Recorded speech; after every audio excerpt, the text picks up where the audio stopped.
Assalamualaikum warahmatullahi wabarakatuh. Ketemu lagi dengan Pak Dejo. Oke, di video kali ini saya berada di depan dalam Midjo Sastran. Nah, ini adalah sebuah bangunan tua ya, jadi termasuk salah satu cagar budaya. Di tempat ini dahulu sebagian menjadi sejarah, menjadi saksi sejarah untuk perjuangan bangsa Indonesia di masa-masa Jepang. Jadi setelah kemerdekaan ya, jadi ketika Jepang masuk lagi, nah di bangunan ini menjadi salah satu saksi sejarah untuk berkumpulnya para pejuang, pemuda pejuang untuk mempertahankan kemerdekaan. Yang belum subscribe, silahkan subscribe dulu, karena satu subscribe sangat berarti bagi perkembangan channel ini, dan tekan tombol loncengnya agar dapat notifikasi setiap video baru kami. 1, 2, 3. Terima kasih. Nah, selanjutnya juga dipakai sebagai kantor kelurahan ya, waktu itu dalam sejarahnya. Kemudian juga pernah dipakai untuk bank desa, terus juga untuk sekolah madrasah. Nah, untuk sekolah ini saya termasuk yang mengalami. Jadi ketika waktu itu tahun sekitar 1975-an kira-kira, waktu itu saya mengalami dari kelas 1 sampai kelas 3. Jadi saya termasuk yang menjadi saksi sejarah untuk penggunaannya. Dan kemudian setelah itu secara berkala, jadi tempat ini juga diadakan untuk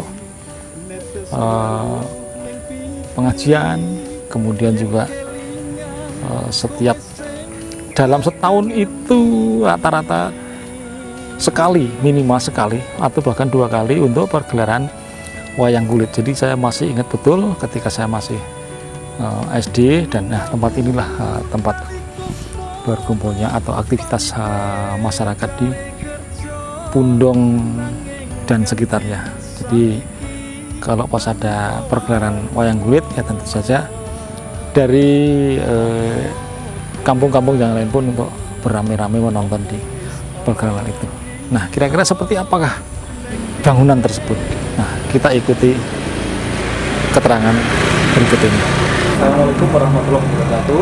Waalaikumsalam warahmatullahi wabarakatuh. Pada kesempatan ini kita akan berbincang dengan Bapak Wahyu yang kebetulan beliau juga konsen menangani cagar budaya. Cagar budaya gitu. Yeah. Terus mohon informasi dan mungkin ini apa namanya? Status dan sebagainya tentang cagar budaya yang kebetulan ini terdampak oleh Tol Jogja Bawen yang berada di lokasi Dusun Pundong 2 ya. Nggih, monggo Pak. Nggih, jadi sesuai keputusan Bupati Sleman nomor 14.1 Kep KDH /A/2017, bangunan Limasan Midjo Sastran itu sudah ditetapkan sebagai cagar budaya dengan peringkat kabupaten.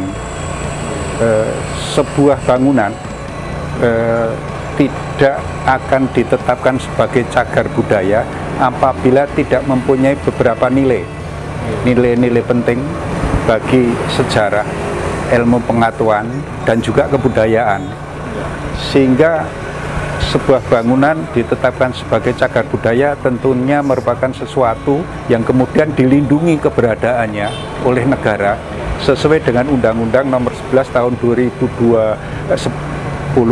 tentang cagar budaya. Nggih.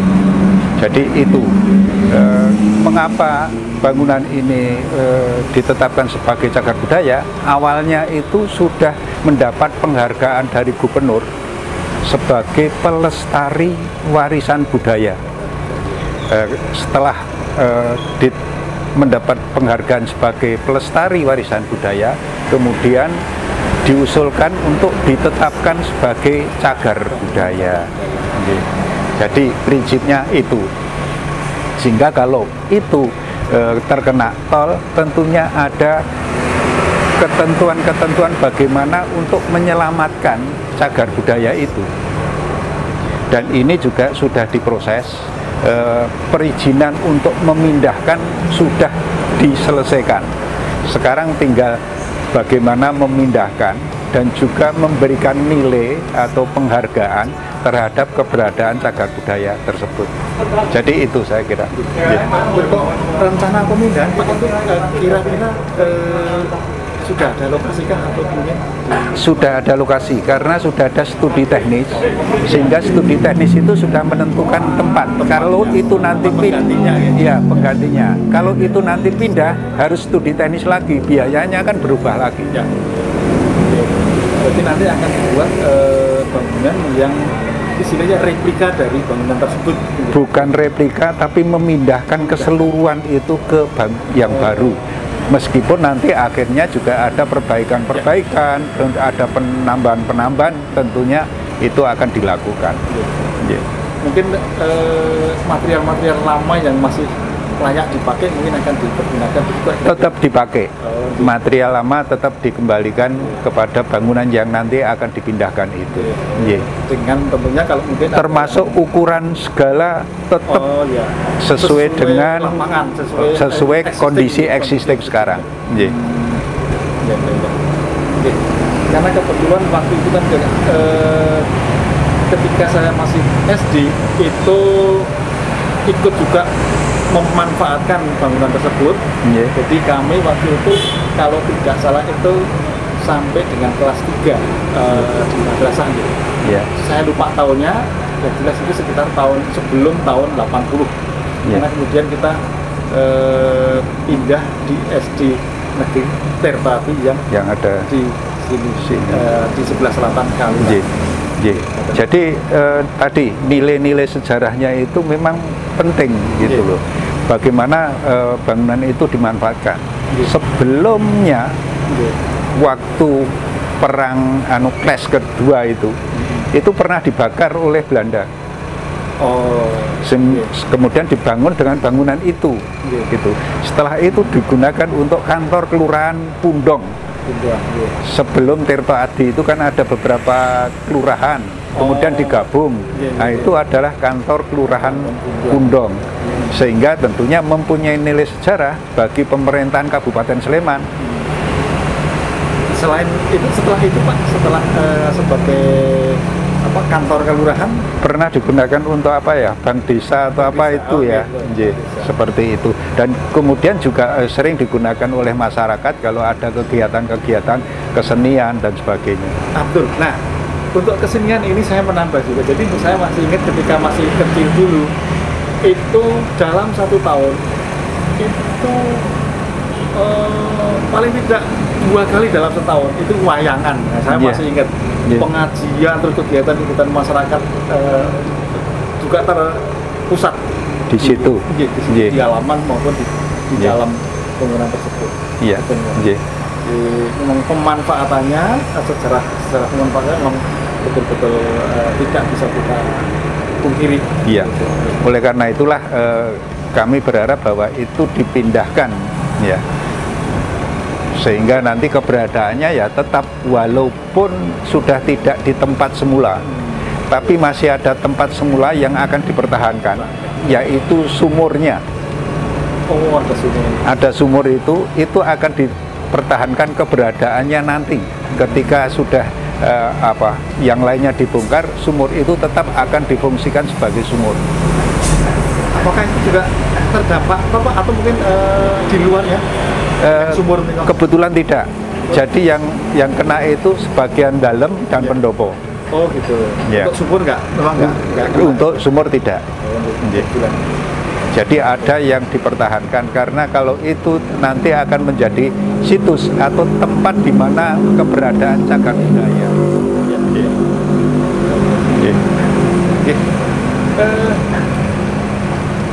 Mungkin harapannya Pak dengan terdampaknya tol ini selain yang tadi disebutkan bahwa itu sebagai tempat bersejarah gitu, atau cagar budaya yang selain yang berkaitan dengan cagar budaya, untuk harapan dan sebagainya. Ya, kemudian kalau itu nanti dipindahkan ke sana, fungsi semula yang untuk masyarakat itu masih bisa dilanjutkan ya, digunakan lagi ya untuk kegiatan-kegiatan di masyarakat sekitar Kundung.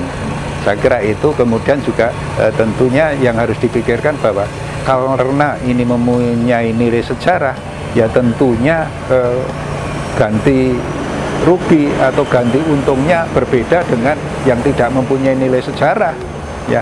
Sekarang kalau suruh menilai, nilai sejarah itu tidak ternilai, tidak bisa dinilai, tidak terukur. Oleh karena itulah tentunya itu yang harus mendapat perhatian, saya kira itu. Jadi kalau kaitannya dengan pemindahan, ini merupakan sepengatan saya, ini merupakan kasus yang ketiga bagaimana cagar budaya itu dipindahkan.